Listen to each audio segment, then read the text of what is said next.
Integrative Medicine. We appreciate your presence very much. Now I would like to welcome our chair and co-chair for this session, who is Dr. Avinash Shankar, our chair. So please welcome. Please, gentlemen, big round of applause. So please take your seat. Dr. Avinash Shankar is the founding chairman of the organization, is a dedicated medical professional having firm determination for rural health care and global diversification of the Indian heritage Ayurveda with scientific documentation. He has published and presented more than 200 original papers in national and international medical journals, including Current Therapeutic Research USA, IGM today. He also presented paper at the national and international medical conferences and also being associated with various medical journals as an editorial board member. Dr. Avinash Shankar has graduated from Mahatma Gandhi Institute of Medical Sciences, Sevagram, a premier medical institute of India, rendering medical education oriented for rural health care with sincerity, visiting professionships in USA, UK, and Australia. Please, a big round of applause for him. Thank you, Dr. Avinash, for being with us.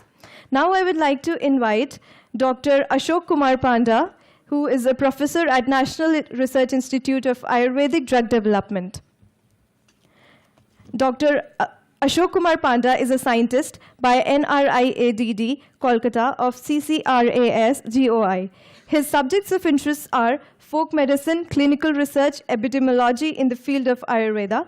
He published more than 60 research papers in peer-reviewed journals. A big round of applause for him.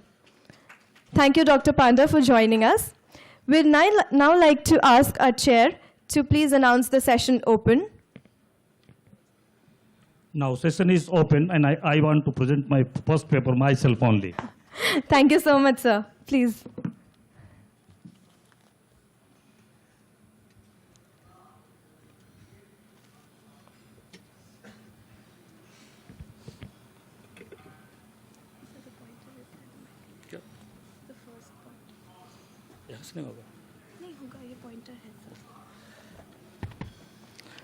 Respected my dear colleagues, junior friends, and senior Gurujan, I am very much thankful to be here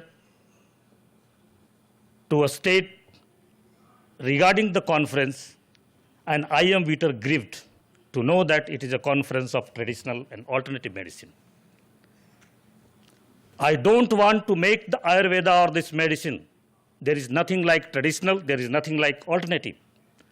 My intent, even by becoming a DM in endocrinology, professor of medicine, and working for the Ayurveda, not to promote this Ayurveda as a substitutive. My aims and objective till my death will be only that prove this Ayurveda or herbal medicine as mother therapeutics. I want to challenge the modern medicine personnel. You claim this Ayurveda that this is the herbal drugs, this is an alternative medicine, this is a folk medicine, this is a complementary medicine, and this is a traditional medicine. What do you mean when you are using this artemether product, that is the artemisinin?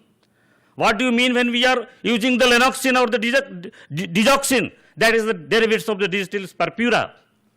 These are the mother therapeutics. And my friends, infuse yourself, infuse your vigor to put this mother heritage as a mother therapeutics, not as an alternative or traditional medicine. This is my pledge, and I want cooperation of all of you.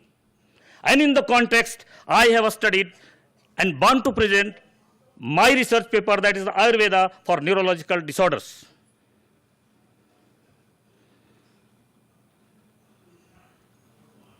Neurological manifestations like epilepsy, paralysis, and neuropathies are very common and of poor therapeutic outcome.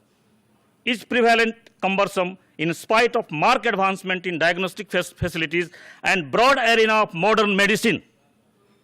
survey and a study conducted by Indian Epilepsy Forum affirms mental and physical debility among epileptics due to recurrent convulsion, even with therapeutics, and some succumb to death.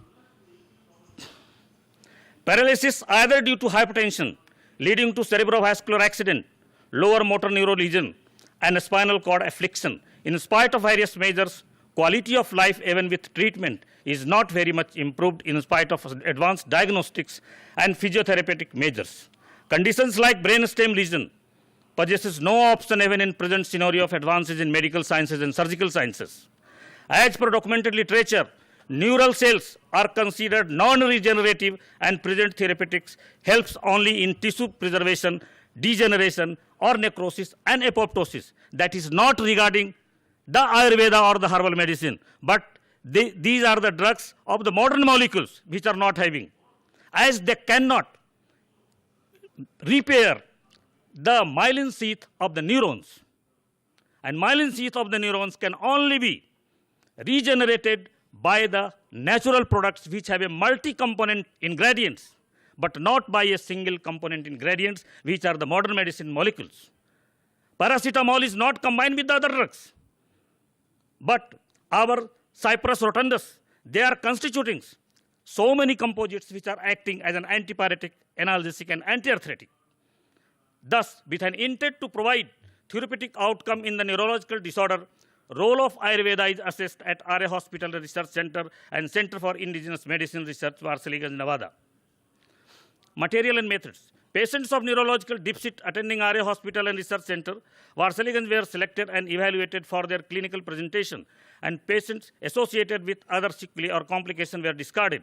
Selected patients were thoroughly interrogated for clinical presentation, which were affirmed by the attending person and investigated to ascertain the clinical diagnosis and baseline status to adjust the clinical efficacy and safety profile. The selected patients were of epilepsy, hemiplegia, paraplegia, Wells palsy, and brainstem lesion, and the number of patients were this much. Age group considered during their admission was 30 to 40 years in epilepsy, 35 to 60 years in hemiplegia, and brainstem lesion, they were only of 20 to 30 years. Observation. Adjuvant prescribed in all the above clinical condition is a pure herbal composite that constitutes Acorus calamus, Nardosticus jetamansi, Herpetic moneri, and Convolvulus polycolis, and Crotalaria angustifolia. Taken in equal part and administered in the dose of 0.5 milligram in adult and 125 milligram in children daily. Orally with conventional therapeutics, strictly in their scheduled dose, ensured cure without any recurrence and markedly improved quality of life in majority cases. In 10 years of post-therapy follow-up, none have any recurrence or any drug adversity. Conclusively, all the cases of epilepsy and complete cessation of seizure without any physical or mental debility. But in majority cases, mental capability, including intelligence quotient, been markedly improved. All the patients of paralysis and paraplegia had complete recovery of power and tone without any residue and achieved improved quality of life. Miraculous response. Like miraculous response, what I have mentioned in the Ayurvedic clinical trial, that is not in the modern medicine. Modern medicine cannot do any miracle, but they can cause a death, miraculous death, but not a miraculous response. Surprisingly, all the cases of brainstem lesion who were deserted from various hospitals due to non-standardized therapy available, they too responded well with the adjuvant herbal therapy, neurovitamins, and calcium supplements. Presently, they all are leading a normal life and earning their livelihoods. So what is treatment? The treatment is if we can make the patient liable for their life, not dependent on their drugs. We want a drugless life. We don't want that patient should continue with the recurrent infection, drug adversity. Though there are drug adversity, though there are drug dyskinesia, but where there is not any dyskinesia. Modern medicine has so many dyskinesia. There are conditions where the doctors advise to take antihistaminic drugs before taking any drugs. Have you seen in Ayurveda that you should take this drug before taking this drug? This is nothing. Discussion. Majority of neurological manifestations either due to involvement of brain matter or neurons persist with residual feature or disease-related sequel due to non-regenerative capacity of CNS neurons, and with present chemical therapeutics that only either stimulate or suppress the neuroconduction. Whereas nature-gifted herbs, minerals, and animal resources, either alone or in combination, not only alleviate presenting features, but also ensure cure by bioregulating the neural biokinetics and thus checks relapse. Do you know any drugs? And ask the clinician who is of modern medicine that is there any drugs which can bioregulate the body mechanism? Nothing. There is an immunization. What that does, that counteract the antigen derived in the body only, but they cannot bioregulate any symptoms or mechanism. Possible pharmacological effect. This can be attributed to bioregulative action of indigenous composites active ingredients of GABA neurodynamics. That is nardosticus jatamansi, that constitutes jatamancin, jataminose, and nardostakin. Herpestis moneris, that is monerin, bioregulates GABA, that is the gamma aminobutyric acid. Biokinetics and acts in a synergism with other recommended therapeutics and ensures the control of the presentation. While Acorus calamus, which constitutes ecorin, beta-acernon, and calaminidine, and Crotalaria vericosa, which constitutes crotalinidine and verocosine, acts as a neurogenic and helps in regeneration and repair of the damaged neurons due to epileptic attacks, and thus improves and checks the neural debility and alleviates physical disability. In addition, convolvulus pleurocolis, which constitutes convolvuli, and herpestis moneris, that is the becoside A and B, both promotes the neural growth due to activation of nerve growth factor, that is the tyrosine kinase A receptor. Preserve mRNA level of muscarinic receptors and checks accumulation of lipids and damage to proteins. Thus improves both mental liability and capability. Hence, bioregulation of altered GABA, that is the gamma aminobutyric acid neurokinetics, ensure cure of the neurological disorders, non-recurrence of presentation, even after drug withdrawal, and neurogenic action improves both mental and physical capability. Acknowledgement, thankful to my organization for permitting me to conduct this study and disseminate a message of therapeutics significance indigenous drugs in neurological disorders. Secondly, to OMICS Group, who provided me the platform to address and share the facts, their endeavors to disseminate through a web journal, which inspired the scholar publication of Germany to invite me to write a book on Ayurveda in neurological disorders. Lastly, but not least, to respected Hemant Bhalani, Mumbai, who is publishing my book, Pharmacological Basis of Indigenous Therapeutics. Thank you. But before saying thank you, I need a pledge from all of my colleagues that we will establish this Ayurveda as a mother therapeutics, not as a substitute therapeutics. And I pledge that from next time, I will not attend any conferences where it will be designated as either alternative or traditional or complementary. Thank you.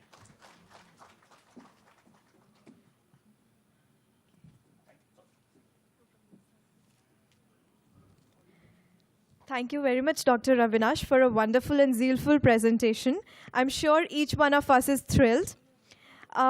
Do we have any questions? Okay. Fazia?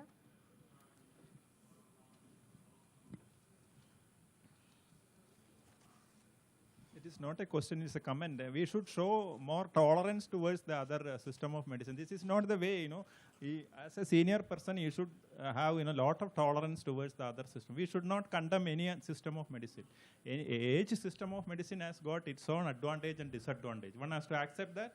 And in this kind of international thing, we should not act like a politician. We should, show a lot of tolerance towards the other system of medicine. And then only we can grow. This is not the way to present, and we should not, present for the getting some applause from this thing. In a scientific forum, this is not the way. And another question I have got is, he has mentioned about one plant that is herpestis. That is, I think it is wrong. It is Bacopa moneri. Then you should give that also, because that is more familiar and more accepted name. And I have this, appeal to the OMICS Group. This kind of things, we should not allow in the international. It's my feeling, and I think people will have a similar opinion. Brother, I have not passed any comment regarding the other mode of management. But my saying is, no, I am from, not from Ayurveda. I am from modern medicine. I am criticizing myself, not Ayurveda. I am asking and repeating, my brothers. No. I am not condemning. That is this. No, this article is published in Current Therapeutic Research America. I'm sure, excuse me, doctor, I'm sure we can take this after in the networking area, and definitely you can sort it out. And I'm sure Dr. Avinash did not mean any harm to anybody. Okay. Sure, we'll take care of it next time. And I think we can, yes. Thank you very much. I would now request Dr. A.N. Panda to felicitate Dr. Avinash Shankar with a certificate.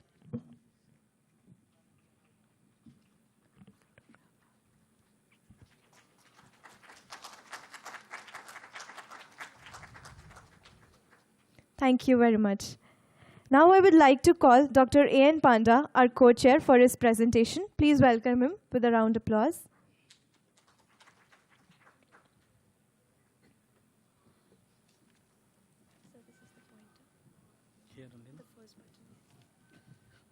My paper is evaluation of classical and marketed Ayurvedic anti-diabetic drugs formulations in type 2 diabetes mellitus.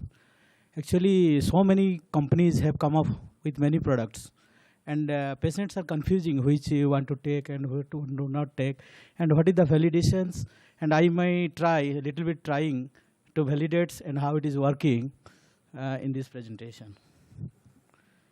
This is some of the paper cuttings. The diabetic care is a big issue, not only in India, but in global.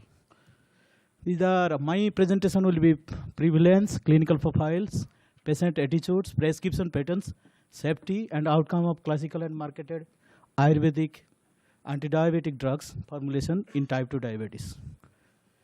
These facts about diabetes. Prevalence of diabetes in adults worldwide was estimated 4% in 1995, and it rise to 5.4% by 2000. But some national urban survey in India, it is 12.1%, and I think some of the studies in Calcutta, it is 19%. Somebody told 19%. So it is, I think it is more than 10% of the populations, adult populations. So what is the health impact on diabetes? The lack of awareness about the diabetes combined with insufficient access to the health services and essential medicines can lead to complications such as blindness, amputation, and kidney failure that you heard from Dr. Mandal. And so what happens in diabetes mellitus? And there is impaired insulin secretion that increase hepatic glucose productions, decrease glucose utilization, beta cells failures, adipocytic insulin resistance, reduce secretins resistance in gastrointestinal tracts, increase glucose kinase, enhance the glucose reabsorption in kidney, and neurotransmitter dysfunctions. And what is Ayurvedic understanding on diabetes? That kaphaja meha. Diabetes I can two ways, because it is a ikhumeha, which is an kaphaja meha, it is sadhya, and which leads to madhumeha, that is badaja prameha. And where it is agni, mandagni, ama, gara, dusibisya, dasabruddhi, kapha, dusya, 10 dusyas, sratas, and medagni dusti and dhatupaka. These are all our understanding before fixing any medicines. Then how it happens, this is a brief mechanism. That's how it will happens, and how increase cellular permeability, increase vascular dilatations. Next, why this study actually we conducted? And because there is secondary failure to the modern anti-diabetic agents over 2 years, 20% of our hospital cases have these problems. And the cost of the therapy is more than 2,000 Indian currency. And people are hesitant to take allopathic drugs for a long time. Indian peoples know what is not not working, no? And insulin and insulin analogs were also reported as associated with higher cancer incidence. You know, pioglitazoles have so many informations that having cancer. And inconsistency of use of diabetics drugs can lead to risks of renal, IDG, circulatory problems, and death. And poor patient compliance to the allopathic drugs, you know, that not able to the hypoglycemic shock, and these are the all barriers people not want to accept, and they came to us. And you know what the prevalence of diabetes in our OPD, that is 7% of the OPD strength, type 2 days since 2 years. And 21.5% general public have the first choice to treat diabetic in Ayurveda, because we are not come up with good potential drugs, and but people, there is a good people awareness regarding public awareness for taking Ayurvedic drugs for diabetes. And 73% of diabetic patients prefer effective Ayurvedic medicine for their treatment, either as a food supplements or as a drugs. And you know, if you go we conduct some studies, people are taking modern anti-diabetic drugs with Ayurvedic drugs also. And the attitude, what is the attitude of the patient? 57% people seek our treatment due to poverty and cannot able to bear modern anti-diabetic drugs. Doctors charge and laboratory expenses, because you know, most of the below poverty lines and most of the peoples are poor. They cannot able to afford. And 25% patient thought Ayurvedic drugs are safe and modern drugs are carcinogenic. And 15% patients seek Ayurveda treatment as modern drugs are not acting, and doctor want to introduce insulin therapy. This is also very vital, because most of the doctors, if you're not acting, then they switch over to insulin therapy. And what is the treatment strategy of our, that we have do personalized therapy, considering his Agni, Ayu, Shakti, Ayu means age, Ahara Shakti, Vyam Shakti, Amadasa, Kosto, habits, complications, and comorbidity.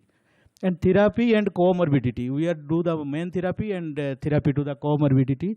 Step up therapy, we'll give Dipanopachana along with Anulomano and anti-diabetic drugs. And step down therapy, if the glucose level is maintained, then other drug will be stopped.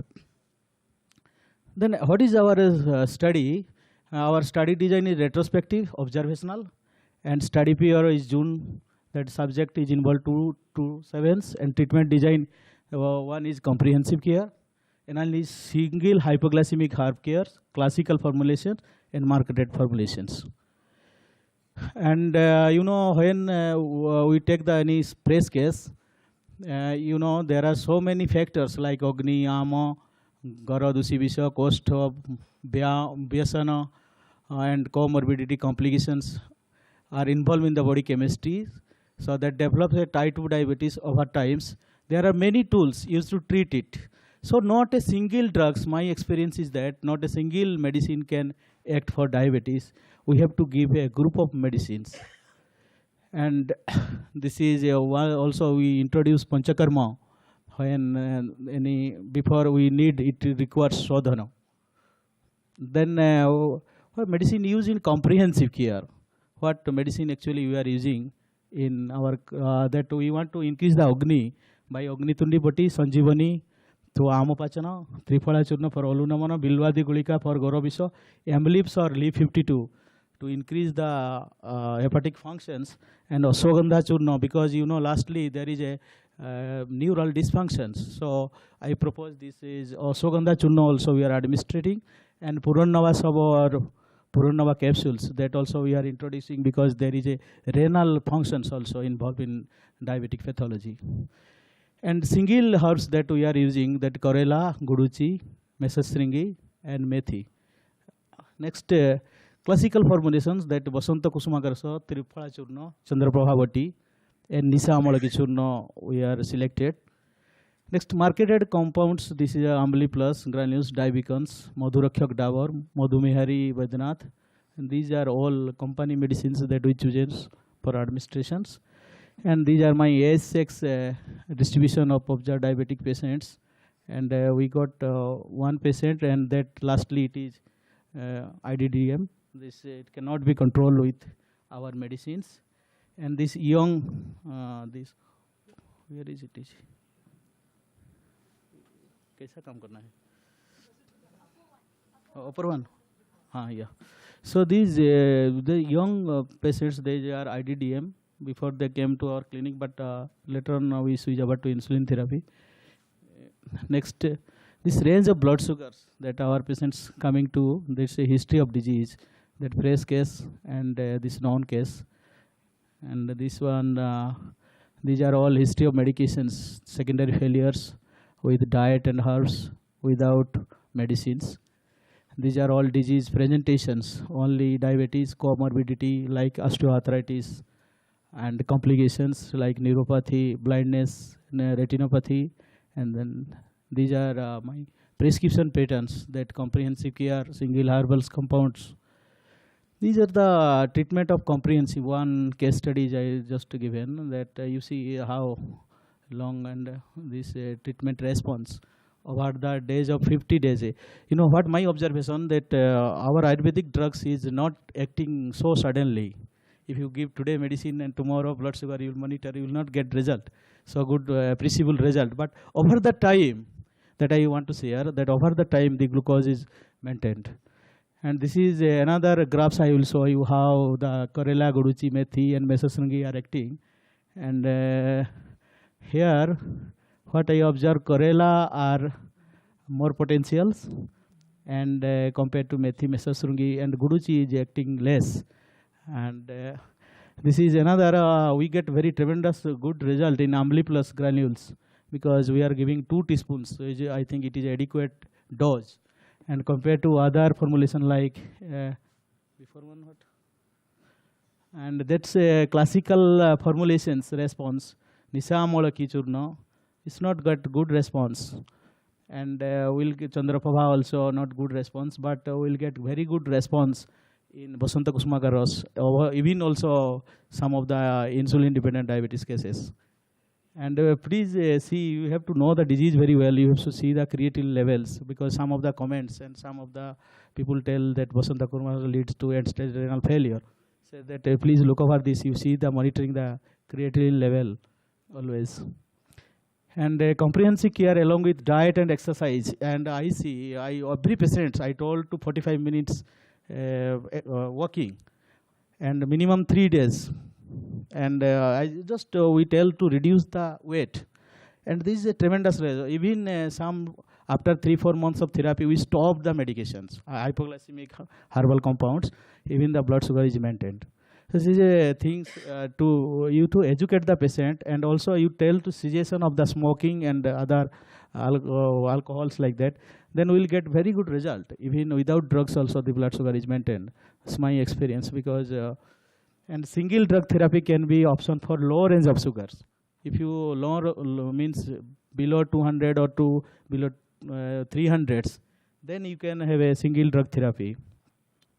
As well as physician as well as patients are required to control high range of sugar, as it is requires minimum 2 months to reach ppbs below 180. It's my observation. If you just suddenly you think like metformin and other drugs, it cannot be achieved. And Ambri plus granules is found to be the best hyperglycemic control formulation, as it respond quickly. And Vasanta Kusmakaros is found to be better short-term therapy to reduce high range of sugar rapidly. And it is an initiation, more study is required. And thank you. If somebody wants to ask a question to Dr. Pandit.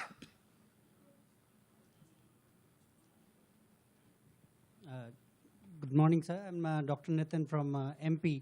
I just want to add on to what you said and possibly correct or say corroborate with my experience that it's not necessarily we need 2 months to get this. If we ideally combine things in the proper formats, we get it in 15 days also. So I have been able to get it in my personal practice. Yes, it has not been a single herbal combination that formulation that I'll say. You know, various I admit the patient. I am a dedicated worker. I admit the patient in IPD. Many cases I admitted, and I see the range of sugar. I administered the drug, and really I not achieved even fresh diagnosed case, and also those are metformin failure cases. I not achieved Well, actually. Because, I am telling about the high range of sugar, above 500. Okay.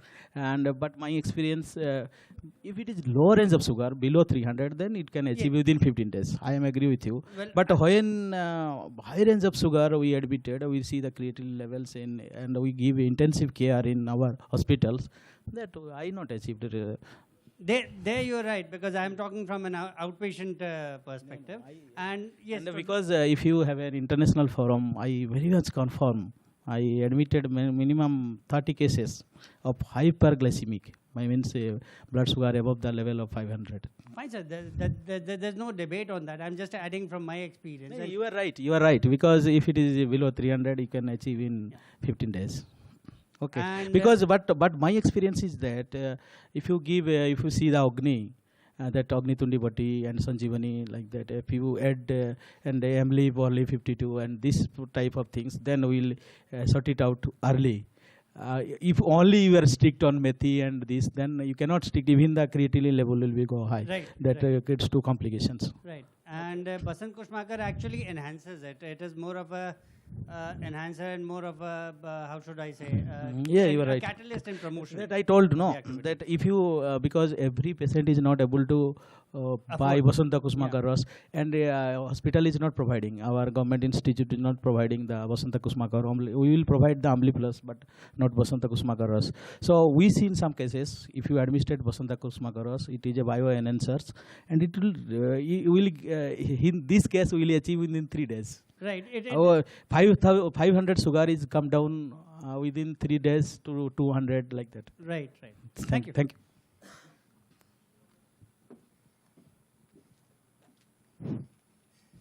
Thank you, Dr. A.N. Panda, for your wonderful presentation.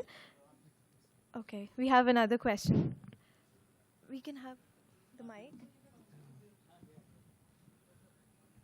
Good afternoon, sir.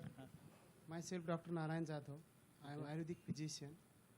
Sir, what is the role of Panchakarma therapy in diabetes mellitus? Actually, some cases, you are very nice. We used to not able to do Panchakarma in diabetes, but some cases we trial.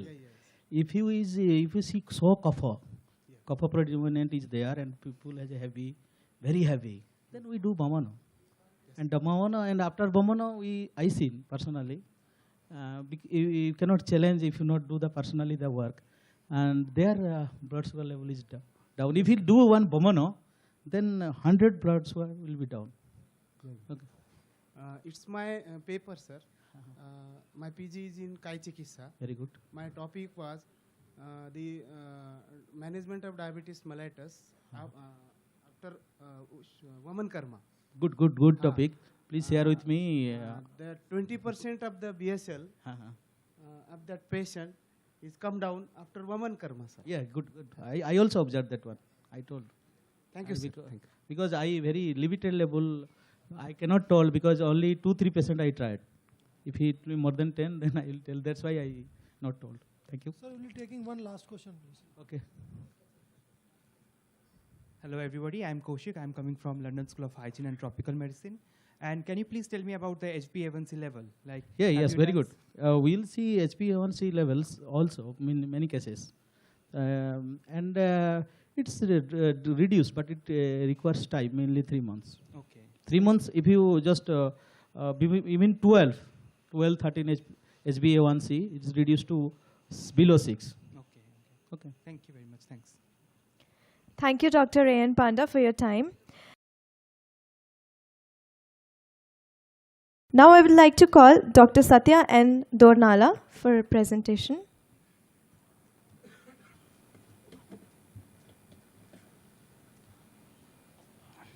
Myself, I am Dr. Raghu. Dr. Satya is not coming today. He missed the flight in the morning, and he called me and said to present me on his behalf. So I am very much thankful to him. So I am basically a Ayurvedic doctor and then MD in acupuncture, and also I have done psychology. Basically, I am practicing psychotherapy. I may be using acupuncture and Ayurveda and other therapies as and when needed, but basically my research was like whether is it possible to cure a disease just working at the mental level. We can take the help of other things, but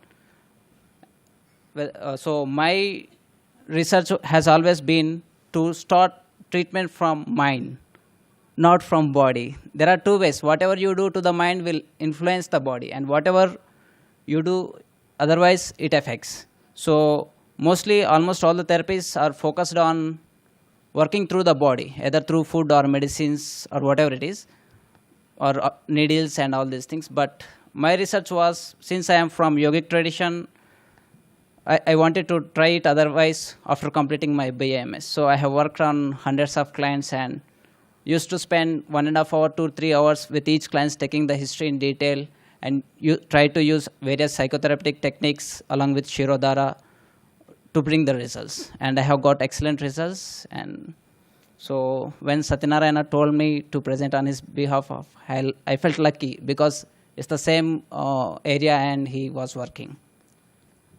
So the topic is multidimensional effects of Shirodhara and psychosomatic axis in the management of psychophysiological disorders. So Satyanarayana sir has told that he's interested in this word psychosomatic axis. Mostly we are dealing with somatic axis, but nobody is dealing with this conjunction, psychosomatic axis. So just this presentation is to, to lighten this concept that we have to consider both body, mind at a time. And to say more specifically from yogic tradition, you have to consider even the inner soul, the past lives and all these things. I'm also a past life regression therapist. I have done a lot of case studies on that. So I would like to bring this body, mind and spirit approach. So as we know, Ayurveda, it's mainly Panchakarma. To that, Shirodhara is one, Shirodhara is one component. So here one important point is that Acharya Sushruta has said, body is like a tree upside down. So if we consider this as the root, whatever you do to here, it will affect entire body.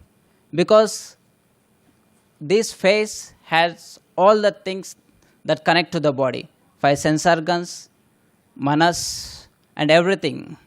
So either yogic or any Ayurvedic approach, it's mainly you have to treat to the head. Then it is even more effective, either through Nasya Karma or Shirodhara, all these things. Because it will directly address the mind, and from the mind it addresses the brain. From the brain it addresses other neuroendocrine system. So let me put it this way, it is Vasti as, we consider it as king and queen as Shirodhara. And whatever you see in posters or various Ayurvedic advertisement, you see this symbol, this Shirodhara symbol. And mostly people miss this treatment in their therapy. So most of you, since you are from Ayurvedic background, I don't need to specify these things. Definition of Panchakarma, principles of Panchakarma, objectives of Panchakarma. So let me directly come into the topic of Shirodhara.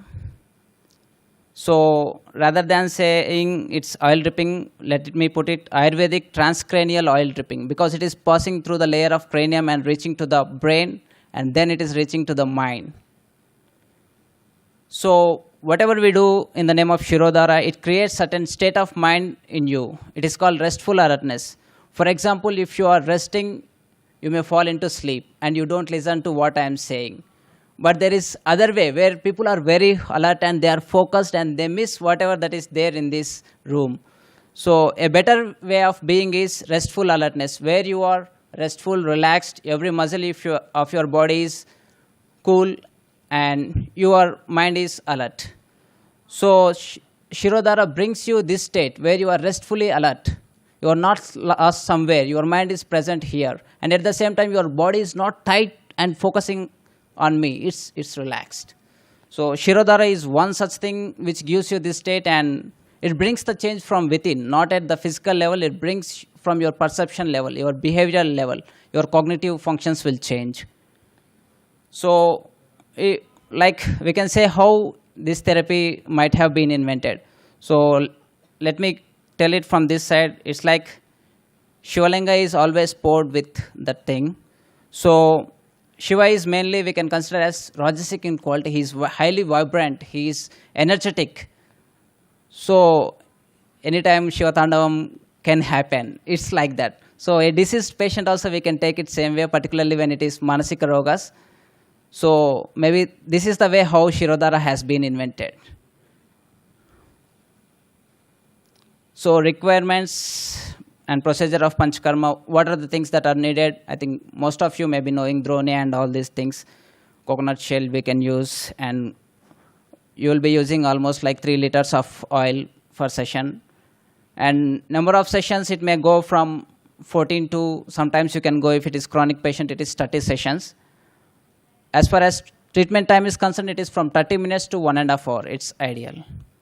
So before doing the treatment, it's necessary that Abhyanga is done to the whole body because it gives better result. So you can do this pouring of the oil over the head in a linear manner, or you can do in the symbol of infinity. This symbol of infinity, or it is called selectic wave, it has a very significance. Our entire body is made up of 8 pattern, infinity pattern. Every cell of our body vibrates in certain rhythm, which is not perceptible to the normal eye. Though this body appears like a static rigid one, every cell is vibrating. From the quantum physics, if we see it is every cell is vibrating. There are certain laws on which the universe functions, that is law of vibration, law of attraction, law of co-creation, law of love. So this Shirodhara mainly functions on the law of vibration. It oscillates your entire cells in such a way that they come to very fine way of resonance, and in that resonance, body, mind, and spirit are aligned in a very coordinated manner. And they three function as one single unit. If not, our body goes in one way, our mind goes in the other way, and we are always like a split personality. So Shirodhara brings you integration. It brings your body, mind, and soul in one intact way. And then your entire perception, the way you react to the situations will change in life. Just living from the body, it's like you are in the waiting list on this planet. You are just in the waiting hall doing nothing. You are doing a lot of things about the body and all these things. But ultimately, you are here with a purpose. There is a purpose with which each soul comes to the planet. It is called life design. Life is a continuation from life to life. So what we are struck in this plane, struck with the physical life. We do not know who we are beyond body. And something is their mind. Beyond mind, we are something more than that. We are the soul. So mostly we live from the body or from the mind that is created by the society. You have your own, mostly you will not have your own goals. Those are borrowed from your parents or society or the trend that is going medical or allopathy or engineering, all these things. But there is no specific person called inside us, a person who can say, yes, this is me. This is me. I have been living so many years. I know who I am beyond body, beyond mind. I know what my life patterns are, how my life is created day by day, where I head in life, what happens to me after that. These things we are not able to pursue because our orientation is always like a split personality. We are not an integrated being. So if we become an integrated being, we will know all these things, the other dimensions beyond the physicality. So there are different types of dharas. If you use oil, it is called Taila dhara. If you use buttermilk, it is called Takra dhara. If you use breast milk, it is Stanya dhara. Or you can simply use water. It will also create a lot of effect in the patient's mind. It is Jala dhara. And Satyanarayana has been using specifically Grita dhara along with other combinations. So he asked me to stress that point. So these are the various benefits. These things you will find in any kind of books, so I don't need to tell in detail. So let me present you the anatomical structures involved in dhara. So Stapani, Simanta, and Adipati marmas are the main marmas that are involved. And along with that, from the spiritual aspect, we can take Agna Chakra and Sahasrara Chakra are addressed during the treatment. From the pure anatomical structure, it is frontal lobe, scalp, and meninges are involved. So this is a brief diagram of that. These are the marmas, and below is the physical structures. And these are the arteries, supratrochlear, supraorbital, and all these things finally becoming the middle meningeal arteries. Along with that nerves, it is these nerves all lead to cerebrum.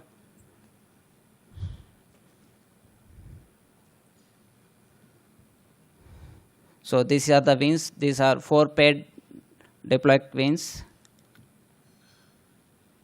This is the diagram of the veins, how our body is with veins, arteries, nerves. So physiological effects of DORA, it mainly harmonizes the left brain and right brain functions. And that way it integrates your masculine and femininities, cold and hot temperatures in the body. It brings you to a balance. Stick to your study, what you done. Yes, yes. That all theoretical also we all known. Yes, yes, yeah, yeah. So it's mainly psychosomatic axis. So main thing is just treating from the body is not enough. We have to consider Atma, Indriya, and Sattva, and because these are the things that are expressed through Sharira, and to put in terms of qualities, it is bodily Vata, Pitta, Kapha, and from the mind it is Rajotama, Sattva, and these all in a combined way are addressed in the Shirodhara. So coming to psychosomatic axis, what happens is hypothalamic, pituitary, adrenal axis is addressed here. So when we consider it from the point of psychosomatic axis versus Shet chakras, it is both neuroendocrines and also these things that are addressed. So some studies, it's like from the Japan university it is done, and before the trials they have taken the biochemical, immunological, and psychoparameters, and also altered states of consciousness into consideration, and they have found significant results. So this is a society from Mumbai. So there is a lot of change after the Shirodhara in the respiratory levels calm down. And also in the blood pressure, there is a lot of decrease in systolic and diastolic blood pressure. So this is some other case. So coming to psychophysiological or psychosomatic, it is, we can consider this as in terms of Shet Kriya Kalas, where how repressed thoughts and these things, yeah. Yeah, it's,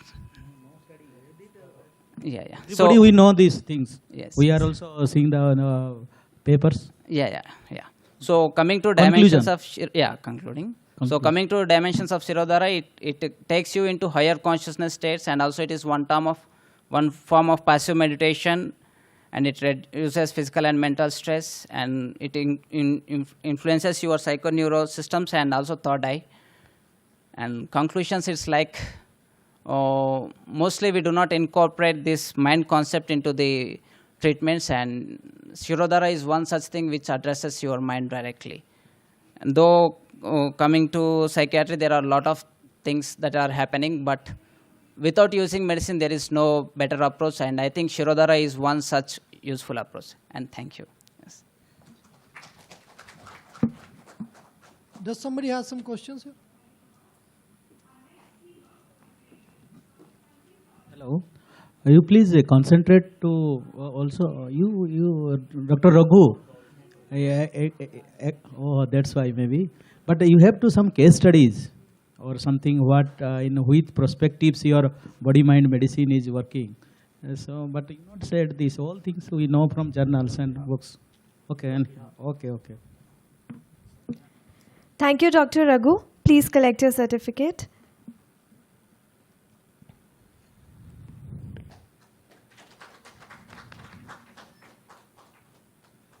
Now I would like to welcome on stage Dr. Nisha Gupta from National Institute of Ayurveda for her presentation. Thank you, ma'am.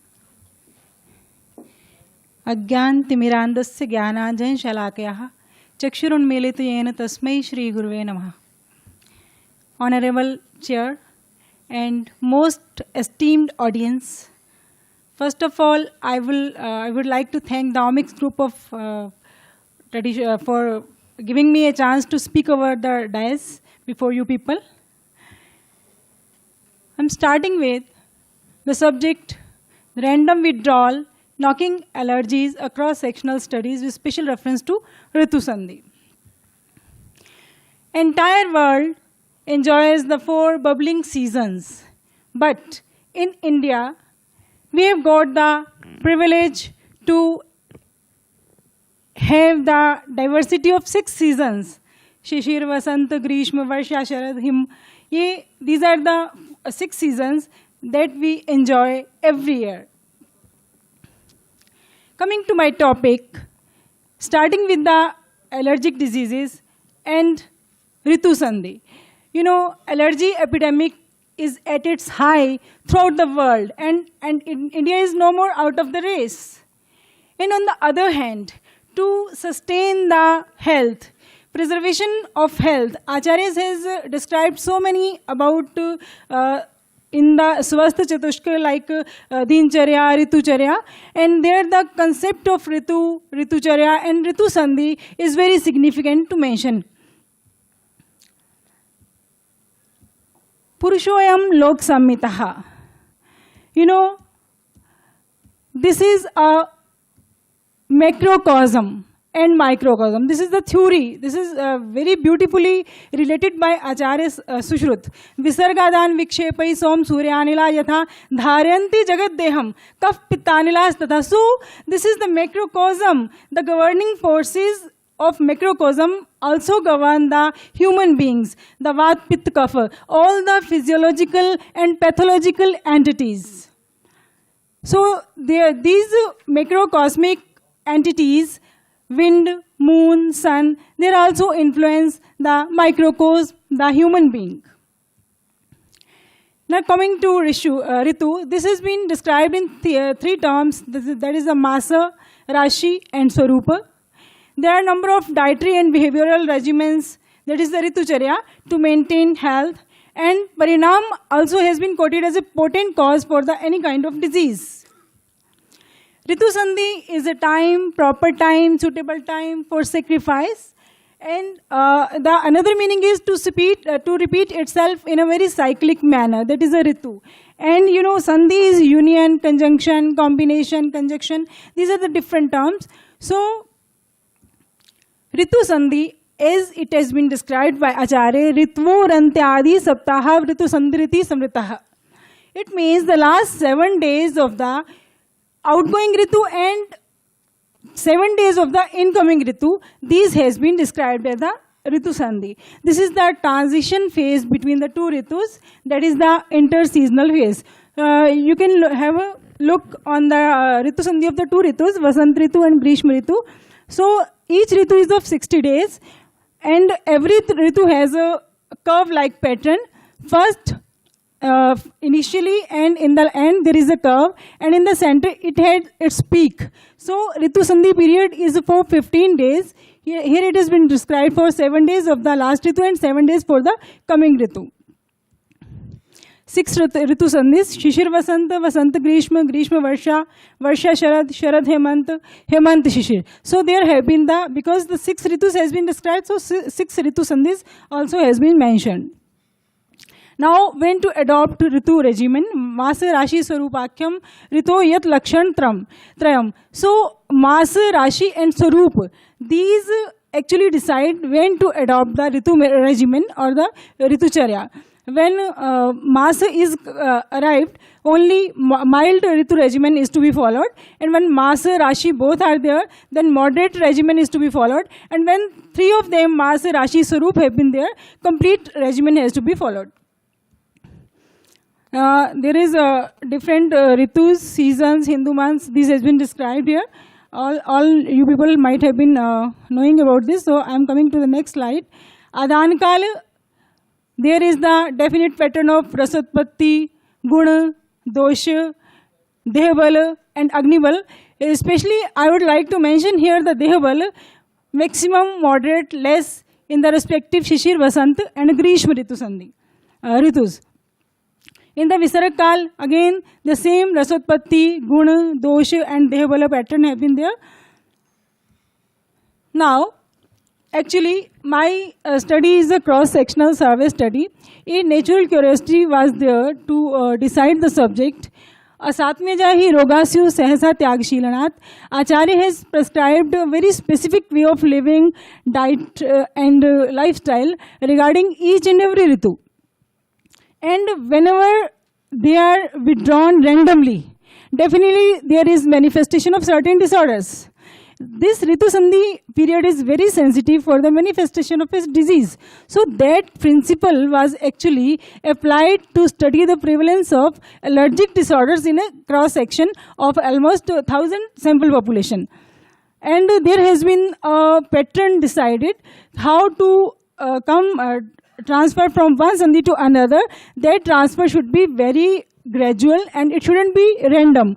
If it is random, it is definitely going to give rise to a number of disorders. And this kram again has been described in another reference by Acharya Charaka. Prakshepapachayetabhyam krama padashinko bhavet ekantaram tatashchurdvam dvayantram trayantram tatha. So this has been period for the 15 days to transit from one ritu to the second ritu. This has been described here. How to transfer from one ritu to another during the ritu sandhi period of the 15 days. Now, Asatmej Vyadhi, the disease resulting because of non-conduciveness of a substance, regimen or therapy to a person. And on the other hand, what is allergy? Allergy is nothing but the incorrect identification, or this is a mistaken identity of a harmless substance, and body immune system reacts in an exaggerated manner to react that particular harmless substance. So these Asatmej Vyadhi and allergies, these have been correlated in the present context. The aims and objectives of the study, the chief objective was that to establish the principle, the asatmeja hi rogasyu sahasa tyagashilanath, with regard to allergic diseases occurring within the Ritu Sandhi period. And the second objective was to determine the prevalence of different kind of allergic disorders in the specified zone of Jaipur. Materials and methods, a cross-sectional survey study was conducted in a sample population of 1,000 volunteers from National Institute of Ayurveda and other educational institutions by a self-designed proforma. This was done in the 3 Ritu Sandhis, Vasant Grishma, Varsha Sharad and Hemant Shishir. As you can see, the sample population was of 1,000 healthy volunteers. 350 were studied in the Vasant Grishma Ritu Sandhi, 350 in the Varsha Sharad Hemant Ritu Sandhi, and 300 in the Hemant Shishir Ritu Sandhi. This is the sex ratio. 54.8% were females and the rest were population of the males. This was the particular dietary malpractices observed in the normal population. You can see only 11% population is in the practice of having the pathya diets, wholesome diets. And the rest population was in a constant practice of taking adhyashan, vishamashan and samashan. So this generally indexes about our poor habits regarding eating. Taste mostly Madhur Ras was found to be very much liked in all the 3 Ritu Sandhis as compared to the other rasas. We had a general survey and we just added Vasant and Grishma diets and behaviors and just have the data. We just tried to generate the data regarding that. How many people? So there was a very poor index regarding. People have almost forgotten about what have been written and prescribed by the acharyas. We live our life in our own style. We are never thoughtful about what our ancestors have told us, taught us. So this was the clear reflection of all that. Only you can see, suppose Kshodra has been indicated in the Vasant Ritu, but only 66 people out of 350 were found to have the Kshodra in this Ritu Sandhi period. So this was a very grave data actually. I realized it. Only Godhum, Madhur Ras, Ghrit, milk and shali rice. these were the things most of the people were taking. Not all the population were aware about that. So this is the definite data. Now this is the Vihar, like you can see, I suppose this is the major lacuna in we people, in Ayurvedic people. We are not able to understand our people to make them evaluate the importance of Vaman. Vaman Kam should be done in the Vasant Ritu, but only 6 people. Only 6 people were supposed to do the Vaman, and the Dhumpan you see, only 0. Nobody was keen or interested in such practices. So this was the data we generated, and Diva Swapna has been contraindicated, strictly contraindicated, and 208 people among the 350 were found to have the daily Diva Swap. So this was the data which was not supporting our prescribed Ritu regimens. It was almost contraindicating. This was the data regarding Varsha and Sharad Ritu Sandhi. Not taking much of the time, you can see again the awareness regarding the diets and behaviors have been very poor. This is Ahar in Hemant and Shishir Ritu Sandhi. Here again, you can see the data. You see, Sahsa Tyag Shilanath, we chosen as a principal. So there the question was asked after inquiring about all the procedures, all the queries regarding Ritucharya, how they transfer to another Ritu during this phase of Ritu Sandhi. And it was very discouraging that 68.1% people were on the random withdrawal phase. They were never gradual for these transfers. And this is very important data we got in the general diseases in the Ritu Sandhi period. You see, only 25.3% people were healthy, and rest of the population were found diseased in the Ritu Sandhi period. Among these, 33.4% were found suffering with the allergic diseases, 19% same diseases with the non-allergic cause, and 22.3% people with the other systemic diseases. These are the different kind of allergic diseases in the different Ritu Sandhis. You may see that allergic respiratory diseases are on high in all the 3 Ritu Sandhis, and the second allergic skin diseases are seen there. And there was always a mixture of symptoms. Very little population was found suffering with a single allergy, single system of allergy. Respiratory skin allergies were found associated altogether. And among these 550 volunteers, those were found allergic throughout the year. 334 volunteers were found triggered their allergic episode in particular Ritu Sandhi period. So this has been the data defining again the allergic respiratory diseases, allergic skin diseases, food allergy, respiratory plus skin allergy. So these are the 334 volunteers who have the triggered allergic response is in particular phase of these 15 days of Ritu Sandhi. So totally result I can define now, total volunteers were 1,000 and diseased population was 747. This is a very grave consequence of my cross-sectional study that totally reflects the health status of our society. Only 253 people were found healthy and rest were found diseased. And among those diseased, you see 334 persons were found allergic in that Ritu Sandhi period. Non-allergic was 223 and other systemic diseases sufferers were 190. Discussion as per the formulation of hypothesis Asatmeja Hirogasyu Sahasa Tyagashilanath in the manifestation of allergic disease of different srotas, that is Pranvaha, Rasvaha and Annavaha srotas, the results were quite relevant and encouraging.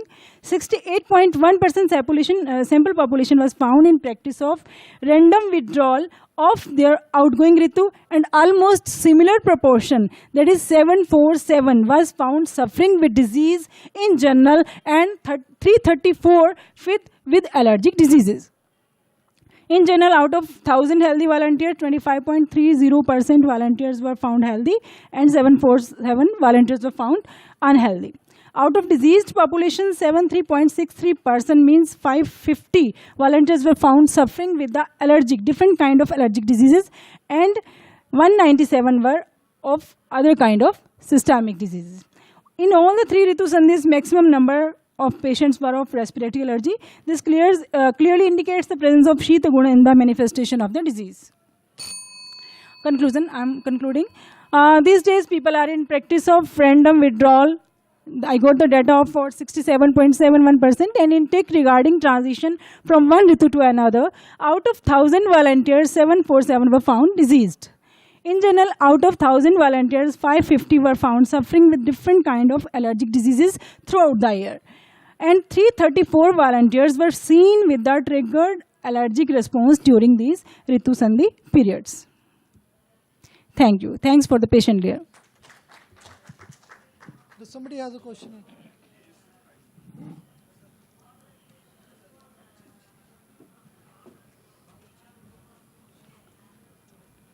Doctor? Yeah. First time seeing these allergy-related problems here. Yeah. Allergy-related respiratory problems you were talking about. Yeah. So I am now a patient of asthma for the last about 45 years. Okay. I have devised exercise by which you see allergy problems, asthma, COPD, cystic fibrosis, all can be brought under control within minutes. That is my concept. So now at the age of 75, I am able to sleep without any symptoms of asthma. I am presenting papers international conferences, AIMS, WHO, US, and also I am presenting here. Tomorrow I am going to present my concept. So my concept of this treating of allergies and allergic asthma, COPD, may be helpful to our fraternity, and this may become a complement to all others, all your practicing doctors. So I request all of you to watch the video. I have got videographed the exercise by which the pathological feature of the respiratory diseases, hypersecretion of mucus can be brought out. The mucus can be drained out within minutes. The whole of the respiratory passages, including upper and also tracheobronchial tree, they get cleaned within minutes. So these exercises I am showing tomorrow. Please, you can see, and as compliments you can use it. Thank you. Hello. Actually, madam, one question from me. Yeah. How you diagnose that allergic manifestation? I have not put the slide inside. Actually, we were screened the patients of 3 allergies. Respiratory allergies included respiratory rhinitis, allergic rhinitis, and allergic asthma patients, and even allergic bronchitis also. And in the skin patients, there were the pruritus, hives, rashes of the allergic cause, and food allergies. How you define allergic cause? Are you allergen test? No, it was not possible in the survey. It was not. This is a pioneer study I have made in my field because I am generally very curious to generate data regarding. There are a number of hypotheses, in the text that we do always in the theory. Vegan dharaniye and adharaniye vegas, this dincharya, ritucharya, but we are not able to propagate Ayurveda in proper manner. I think we talk in the terms of globalized Ayurveda, but even Ayurveda is not nationalized. This is very poor for us actually. This is a great part on our side. Thank you. Please collect your certificate from our side. Thank you, Dr. Nisha. Huge round of applause for her, please.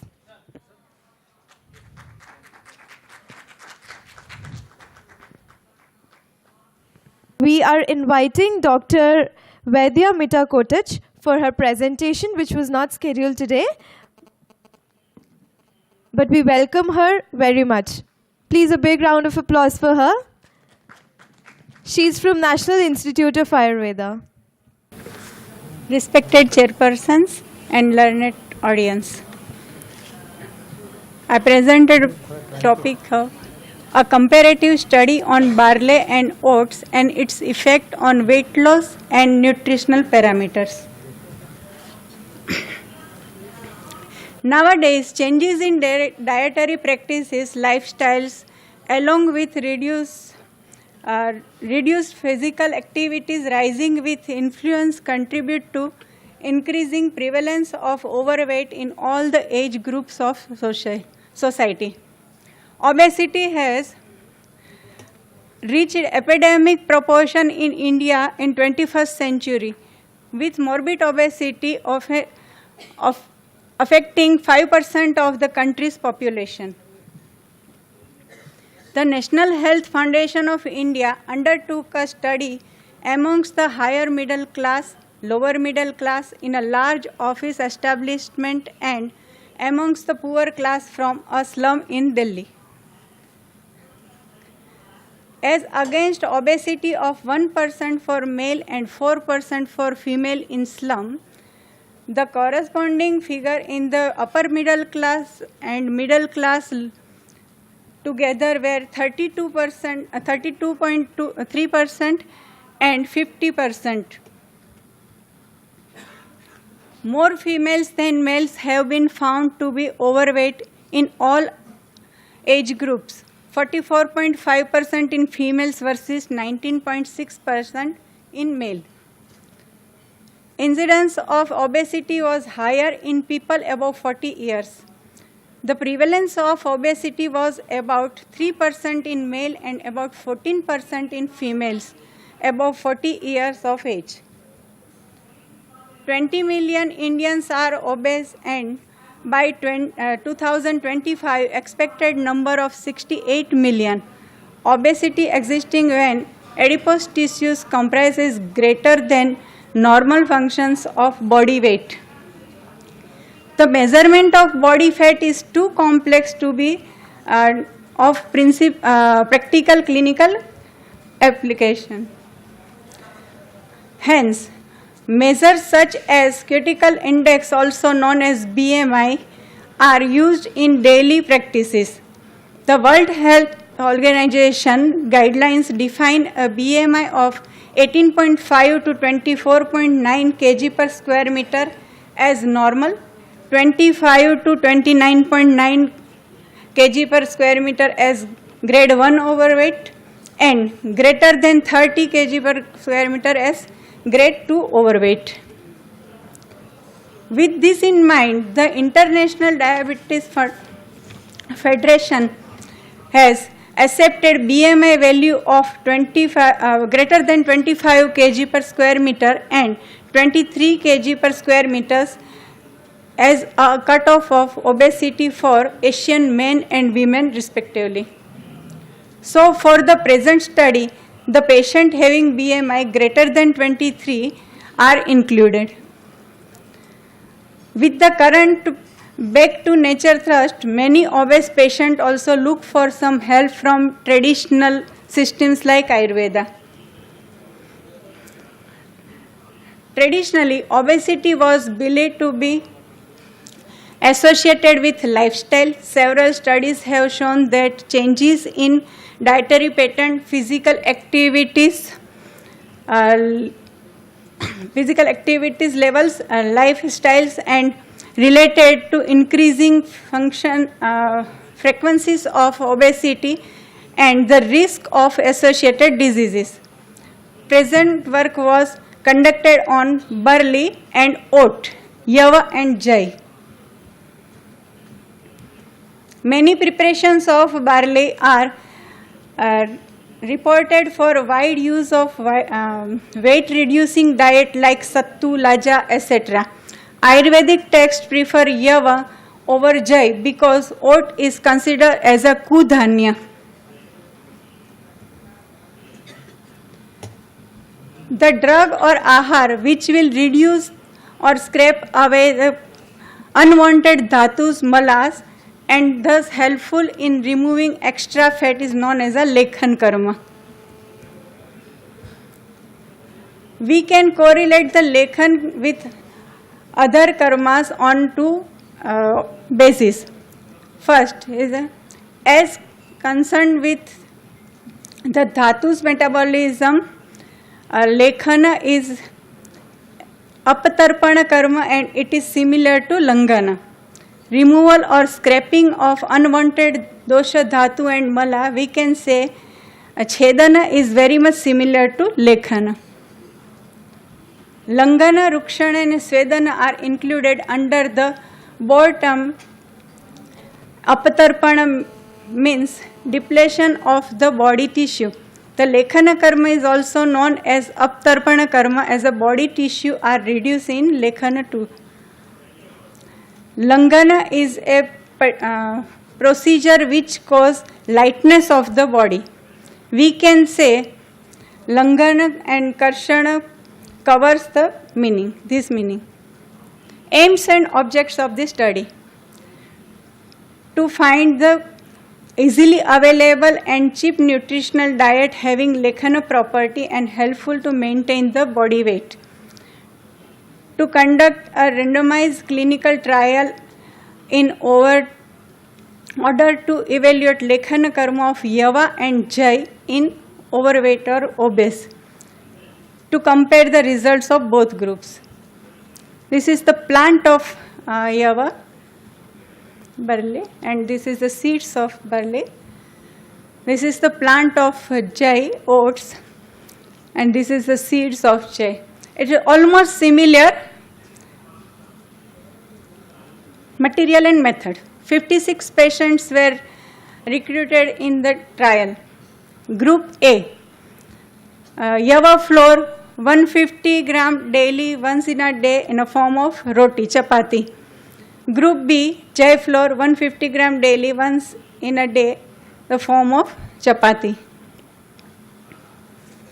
Criteria for assessment: BMI, weight differences, difference in Pratyatma Lakshanam, laboratory investigations. Anthropometry, measurements like body weight, height, waist circumferences and hip girth were recorded. The indices of BMI and waist circumferences, waist hip ratio were calculated from recorded measures. Body fat measurements. Biochemical, several biochemical parameters like blood glucose, total cholesterol, HDL, LDL, VLDL, triglyceride were assessed. Trial durations 8 weeks, 2 months. Results. Nutritional value, you can see both are having good nutritional values. Effect of Yava on anthroparametric parameters. So you can see that it is very good, means extremely significant on BMI, BMR, waist and hip circumferences. Effect of Yava on laboratory parameters. It is also very good on VLDL, LDL, HDL and triglyceride also. Effect of Yava on Pratyatma Lakshan means subjective parameters.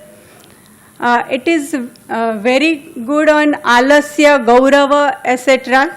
Subjective parameters, it is extremely significant. Effect of Jaya in anthroparametric parameters.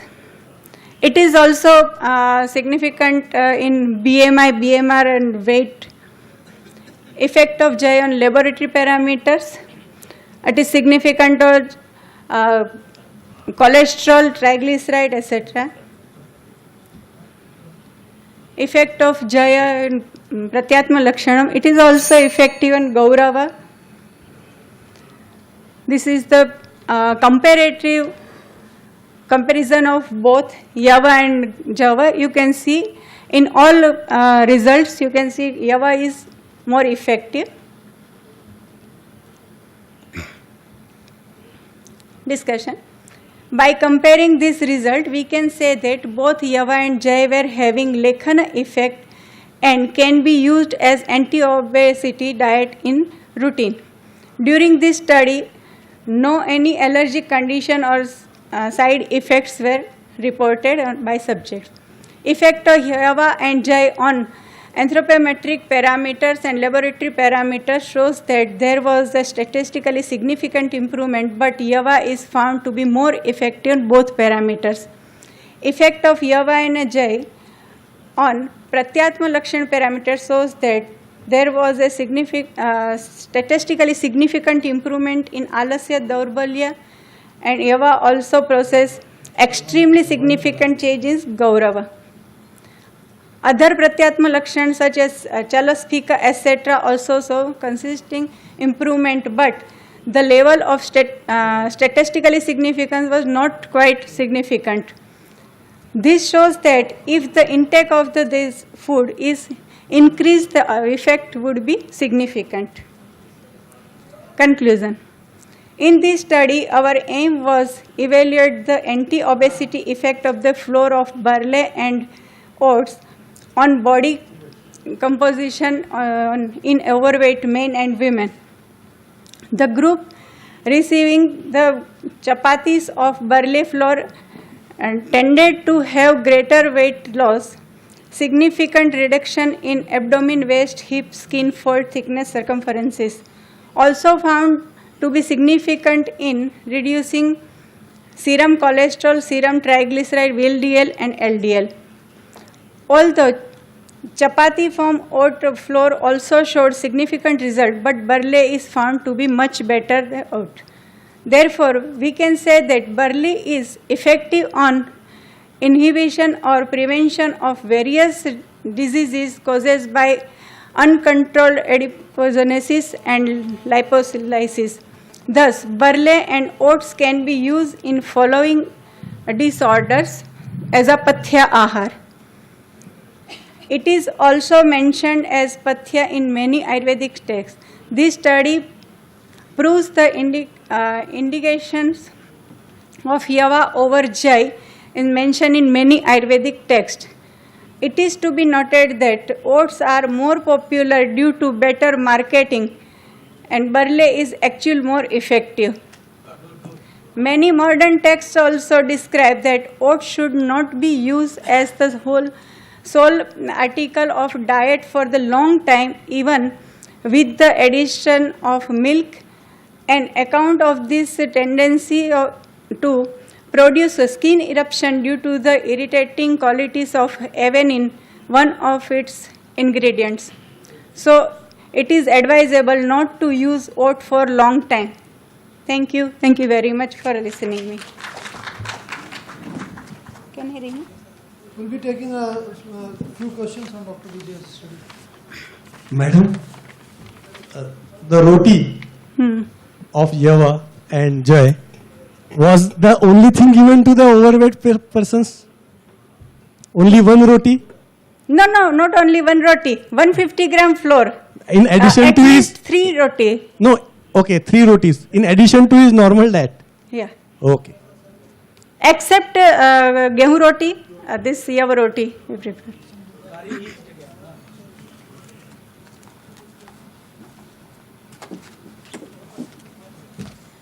Thank you very much, Dr. Vaidya. Please collect your certificate. Next, we have Dr. Archana Singh with us.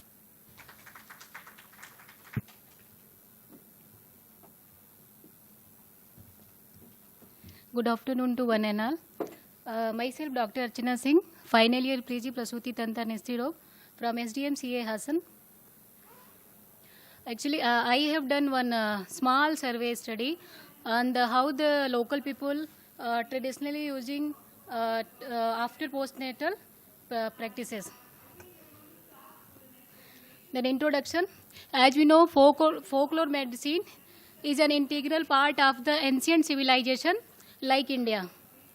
And traditional practices have been carried over through the generations. And folklore plays a major role in the postnatal care, prevention, and the cure of the diseases of the peripheral woman. And the material and method, as I told, I did this small survey. So I just collected data from the interview method from the 30 subjects from the different parts of the India. These are the Karnataka, Kerala, Rajasthan, Maharashtra, Uttar Pradesh, Bihar, Haryana and Chhattisgarh. In that, I have taken maximum data from the Kerala and Karnataka, as I am studying here. So, and from others, like I am from UP, so maximum from Karnataka, Kerala, then Uttar Pradesh. Other on phone are my some friends, colleagues. And these data were collected from the women either who has practiced or experienced in the folklore practices. Then in that, what I observed, like that experienced lady, women, subjects, some I found that common observation and little bit differences in that. So the common practices which I found there, like pattern of rest and sleep after that delivery, all are practicing of the rest and sleep, and Ushna Udak Upchari, use of the hot waters for all the purposes like external and internal uses, and massage.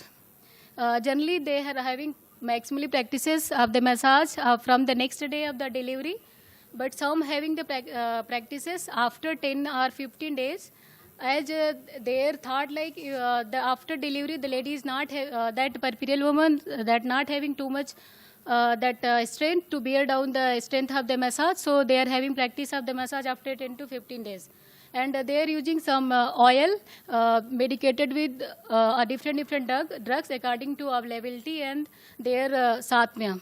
That oil they are generally using coconut oil, arand oil, and tilathaila, and medicated with either haridra, krishna jirika, or the garlic, as I told, according to availability.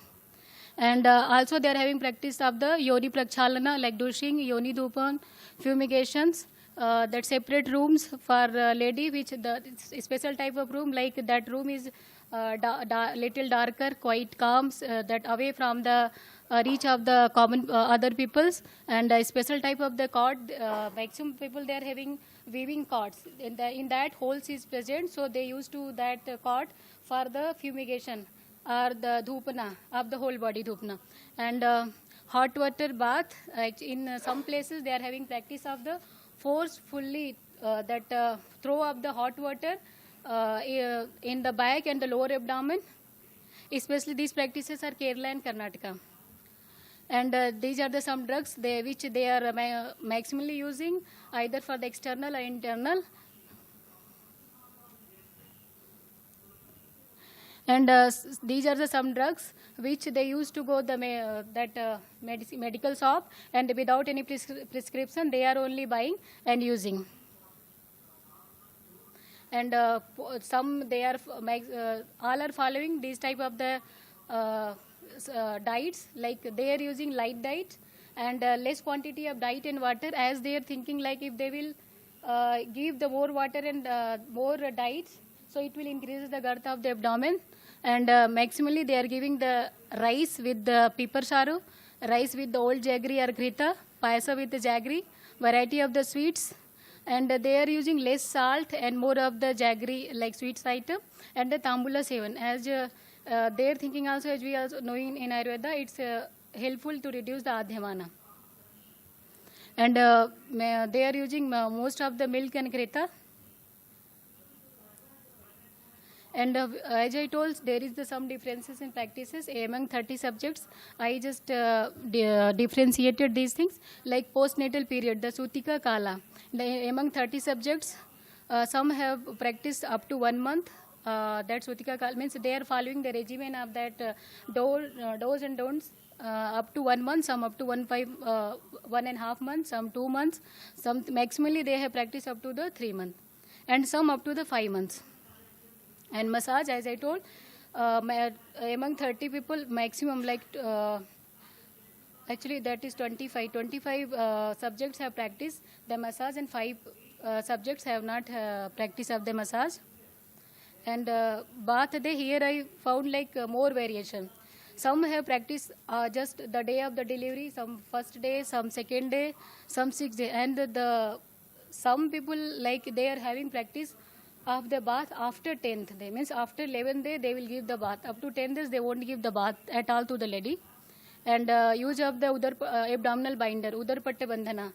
In that 4, like in the 30 subjects, what I found that some subjects have not applied the binder, and some have applied up to 1 month, 2 months, 3 months, and some up to the 5 months.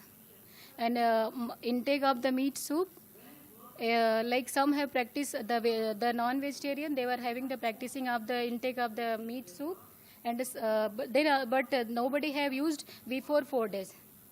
Because in Ayurveda also have told that the initial 5 to 7 days they are not giving the meat soup, mams rasa prayog. And then the discussion, as previously I told, there is some similarity and dissimilarity. So that which I found in that survey, that these Sutika Paricharya, or that postnatal regimen which the common people traditionally they are following, that is the modified modified adaptation of the methods which explained in the Ayurveda. I'll little bit elaborate how, and but some there is differences in practices due to the availability and the satmyata. As I told, they are maximum they are using the Usna tincture like pepper and all, and Ayurveda also it's mentioned Panchakol Siddha Mahati Matra, and Snehapana and Anupana with the Gudodak or Vata Rausada. Because as we know, these having the property of the Vata Samana, Shula Prasmana, and it's cured the delayed GI mortality, and it's also having the Ampachan quality. And other like plenty of the milk and the greta, it's also mentioned in our like medicated Yavagu with Sneha and Milka. It regulates the synthesis of the milk, synthesis and secretion of the milk. And the use of the meat soup, as I earlier told, nobody have practiced before 4 days. So in Ayurveda also mentioned after 7 days or 12 days they are mentioned, they have quoted the use of the meat soup, yeah, mams rasa. As we know, mams rasa, the prenatal, it's helpful in the regeneration of the endometrium. And other, it's also the mamsa, it's helpful to the regeneration of the other all the dhatus.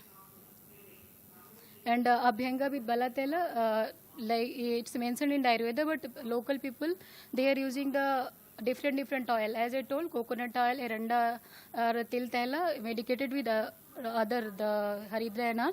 So it's helpful, the abhyanga, it's helpful in the physiological changes, like involution of the uterus, cervix, vagina, pelvic floor, pelvic fascia, etc. And also it relieves after pain on the periphery, and backache.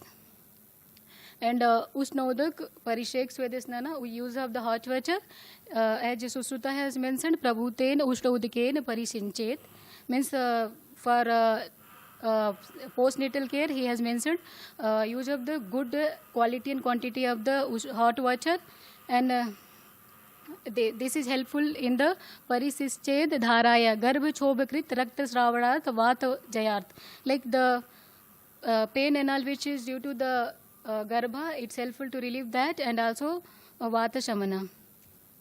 And abdominal binder, that Udar Patte Bandhana, by this it is helpful to the, by this the loosened abdomen reaches its proper place, and the Vayu also subsides. And it gives support and strength to the abdomen, and also we know just Western is the one of the Vata Upkramam. As we know that Sutika or postnatal period, it is the condition of the Vata, means Vata Visheshan and Agni Mandata. So in that condition we should protect her Vata, and also we should care about her Agni. And fumigation or dhupan, Susruta mentioned Vedana Rakcho Ragnair Dhupayed. Means it is that dhupana, it's helpful in it's having the property of the Vedana and Rakshasar, like analgesic, and Rakshas means antimicrobial or antiseptic property, and also it's Vrad Dorgandhi Apgamartham, Nil Makchikadi Pariharartham cha. It's avoid the bad odor of the like episiotomy wound, other places, and also it's avoid the Nil Makchikadi insects. Then I would like to conclude by these words, that adopting the Sutika Paricharya explained in the classics and creating optimum awareness can give an authentic outlook to the traditional Indian practices with a special reference to postnatal care. Like as I told also, they are practicing some which they should not practice, like some are not practicing the abdominal binders, and some are not giving the bath up to the 10th date.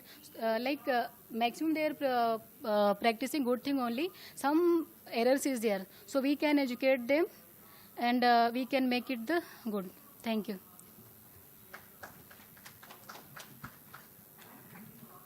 Does somebody like to ask a question?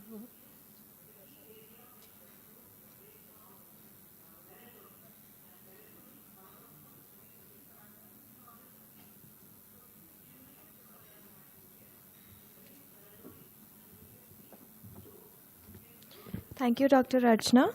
Now, please collect your certificate from the chair, co-chair.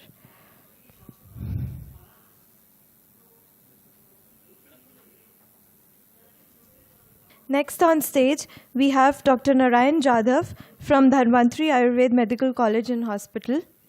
Good afternoon, everybody. Respected chairpersons, dignitaries on the dais, of the dais, and all the delegates coming from all over the globe. My topic of presentation is rheumatological disorders in Ayurveda. Introduction. We all know Ayurveda is the science of life and one of the oldest system of the medicine in the world, which deals with the promotion and maintenance of the positive health of masses. Now my topic is rheumatology. Rheuma, it means that which flows as a river. It is a Greek word, and logic to study up. It is the branch of medicine which mainly deals with the joint disorders, including articular, periarticular structure, that is diseases of joints, muscles, bones, soft tissues, which includes bursa, tendons and their synovial sheath, entheses and fascia. Fine tuning of the body movements make a skillful human life. The degree and range of the articular movements decide the freedom of location. Now, these conditions, national scenario of these conditions, the common modes of therapy for rheumatological diseases in India, for Ayurveda, 55% patients are coming for Ayurveda and response is 19%. Homeopathy 55% and also response is also 19%. Allopathy 51%, response is 79%. Unani 13%, response 23%. Diet 25%, response 60%. And other, that is faith healers and folk healers, are 20% and 28%. But in allopathy, the patients are receiving treatment without supervision, that is the steroids, corticosteroids and disease modifying drugs. Now need of study. Most of these conditions are due to altered immune mechanism, persistent antigen, avoided rich in kapha, ama property, and food recommended. Food properly cooked, non-greasy, light, easily digestible and taken at the time of real hunger. It is very important. Arthritis.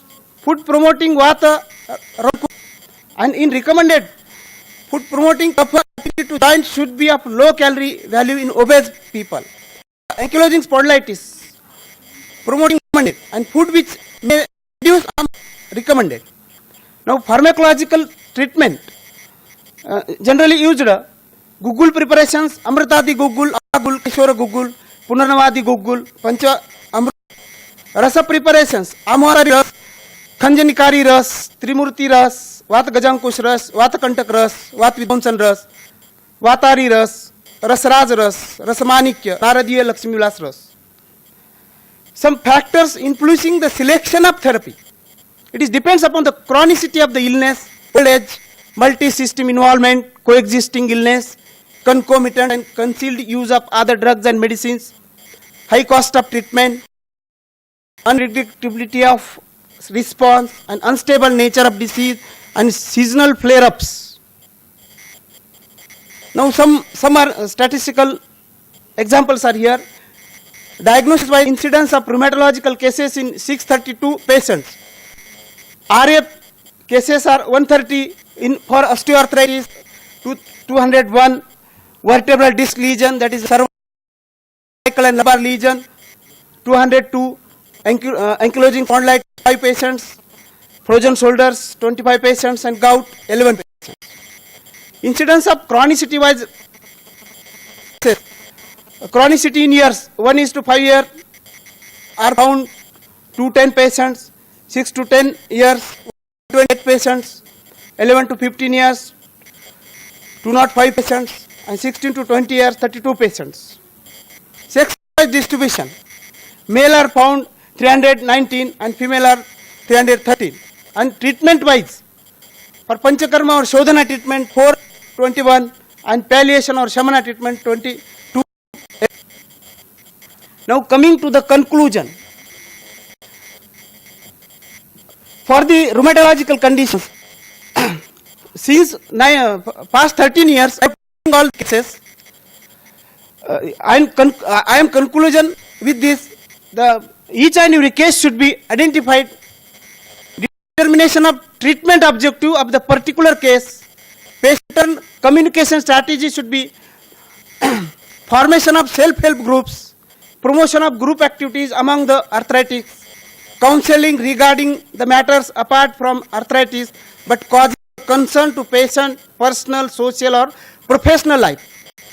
Economical feasibility of support services, education and counseling of a spouse or immediate caregiver or keen of the patient. Personalized care should be taken. Education to employees employing people with arthritis or our paramedic staff, and appreciation of acts and skills shown by the arthritic people. Thank you. Thank you very much.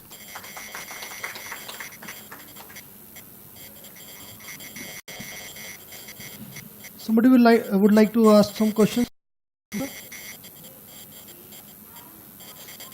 Hi. Yes, sir.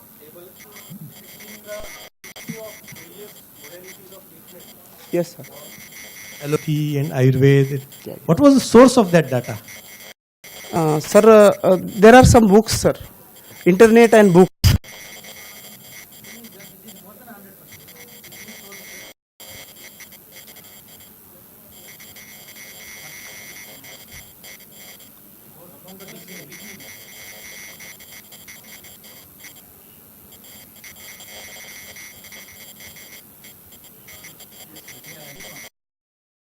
This one is from Dr. Malvi and et al.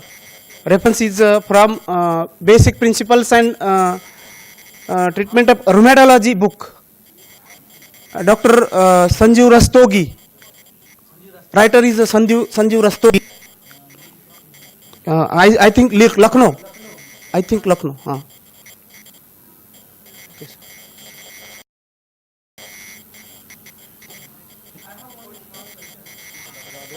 Dr. Jadhav, you mentioned for the osteoarthritis we have to do kapha promoting and low calorie diet. Can you give 2 examples which are kapha promoting and low calorie diet for the osteoarthritis? You mentioned in the slide. Yes.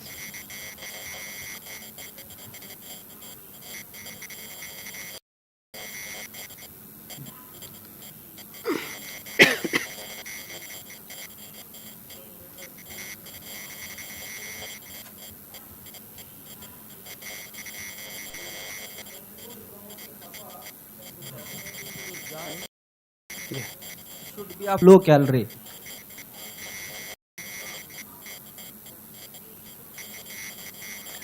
Diet.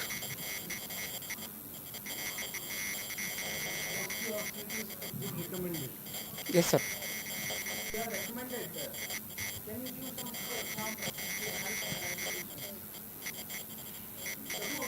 Promoting kapha. Yes. At the same time, it should be of a low calorie diet. So I would like to have 2 examples from you. No, sir. I am not in a. Ho. Huh. Because he is well-known Marathi language, so I will speak in Marathi and then later on we will communicate. कफ वाढवणारा आणि कमी calorie असणारे असे 2 आहार पदार्थ सांगा तुम्ही. कफ वाढवणारा. हाँ. आपने लिखा है ना कफ बढ़ाना चाहिए और कैलोरी कम होना चाहिए, ऐसे 2 आहार द्रव्य बताइए, आप बताओ मैं. सर ये आहार द्रव्य पे मैंने स्टडी नहीं किया है, ये रिकमेंड करने के लिए बताया है. हाँ, वो रेकमेंड और कैसे करेंगे? मेरे जो एग्जाम्पल्स अभी जो है 632 patients I have practice in 13 years. हाँ.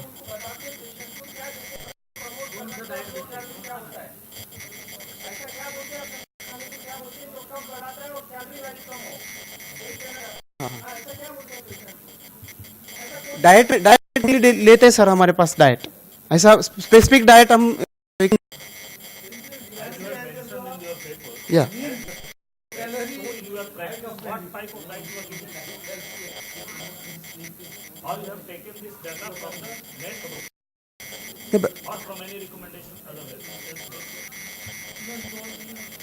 yeah.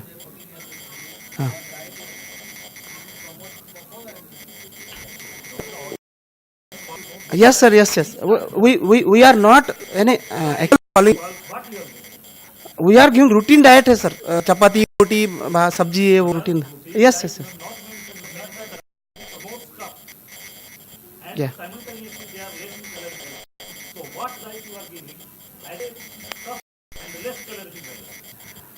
In our patients are using yes sir. जवार रोटी प्रिस्क्राइब करते हैं सर. जवार रोटी रहता है हमारे पास था.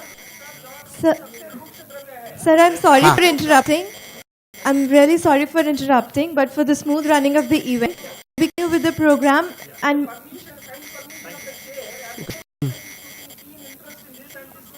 I can understand much.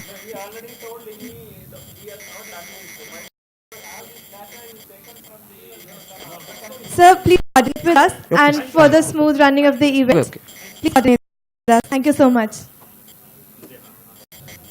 Please collect the certificate from the co-chair.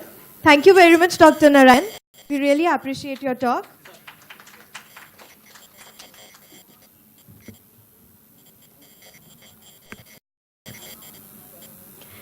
Next we have Dr. Aparna from University of Peradeniya, Sri Lanka. Please welcome her on stage with a big round of applause. My presentation is based on mineral constituents and antimicrobial activity of 3 Rasashastra formulations. I'm Apsara Vijayanayaka from University of Peradeniya, Sri Lanka. As most of us know, Rasashastra drugs are pharmaceutical preparations consisting of plant and mineral materials. In Ayurvedic medicine, minerals are processing by some special ways to enhance their pharmaceutical qualities and to remove their toxic nature. These mineral-based preparations are practiced more than over 5,000 years. But there are only few scientific studies have been carried out their techniques and to determine their mineralogical and chemical properties, and also to determine the possible pharmaceutical applications as well. Therefore, study of preparations are important. Further, scientific studies of new sources of plant and mineral materials are important due to the development of resistance of antimicrobial activity of allopathic drugs. Therefore, this study focused to analyze 2 commercially available herbometallic drugs and 1 drug prepared in the laboratory. The objectives of the study were to assess mineralogical, and antimicrobial properties of 2 commercially available herbometallic drugs and 1 laboratory prepared drug. Then the methodology in brief: 2 commercially available mica-based drugs were purchased. One is from Indian Darwin and the other one is from Sri Lankan Traditional Ayurvedic Preparation Center. The drug, which had significant organic matter, was fractioned into the organic and inorganic materials using sequential extraction procedure, and another mica-based drug was prepared in the laboratory using biotite mica as the ingredient, and jaggery, Ficus bengaliensis, and resinous caminous leaves also used as organic materials. Then the cow's urine was used as the animal byproduct. All the heating, quenching, and incineration steps were carried out as in the traditional textbooks. Then the structural and mineralogical of all 3 drug samples were qualitatively determined using XRD and FTIR. Mineralogical geochemical properties of registered drug samples were quantitatively determined using atomic absorption spectrophotometer. Then the organic content and moisture content of all the drug samples were determined using thermogravimetric analysis.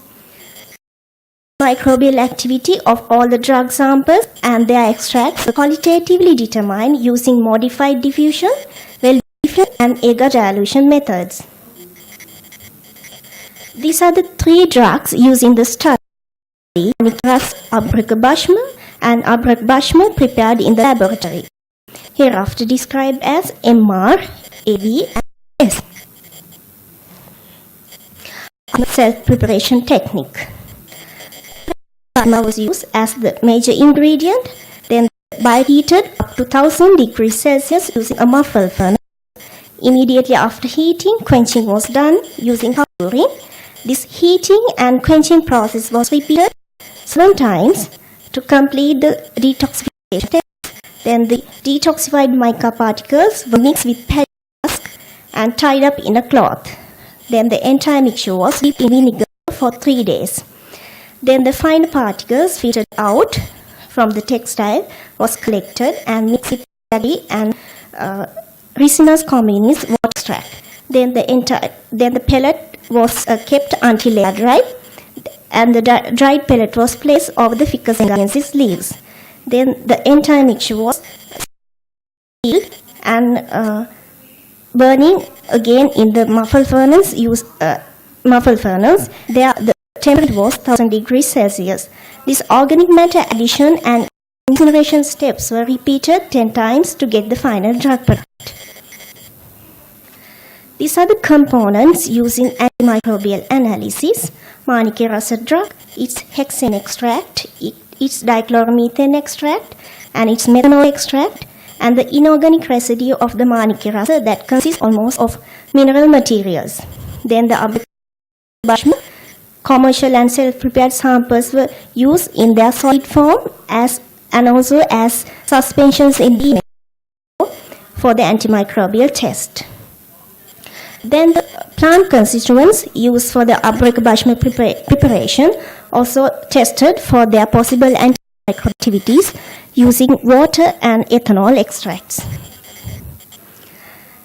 These are the microorganisms used in the study. Most of them are skin pathogens: Staphylococcus aureus, MRSA, Pseudomonas aeruginosa, E. coli, and Candida albicans. Now I'll move on to the results and discussion part. First, the structural and mineralogical studies. According to the XRD spectrum of Manikya rasa, that was consist of many minerals including biotite mica and metacinnabar, cinnabar, arsenolite, salarite and chalcopyrite like mineral materials and their altered fragments. Then the structural and mineralogical studies of and ABS drugs. According to the XRD spectrum of Abrakabashma, that was consist mainly of biotite mica and some amount of hematite. Then the Abrakabashma self-prepared also showed the similar spectrum, but it had additionally magnetite and altered mica minerals as well. Then the Fourier transform infrared spectrum studies for the Abrakabashma two set of samples, and with that it was revealed that iron oxides are forming as a result of thermal changes during the preparation. This table summarizes the mineralogical constituents of 3 drugs. MR is consist of biotite mica and 5 or more other minerals, and Abrakabashma and Abrakabashma prepared in laboratory commonly had biotite mica and hematite. In addition to the commercial biotite, self-prepared biotite had magnetite and clay minerals.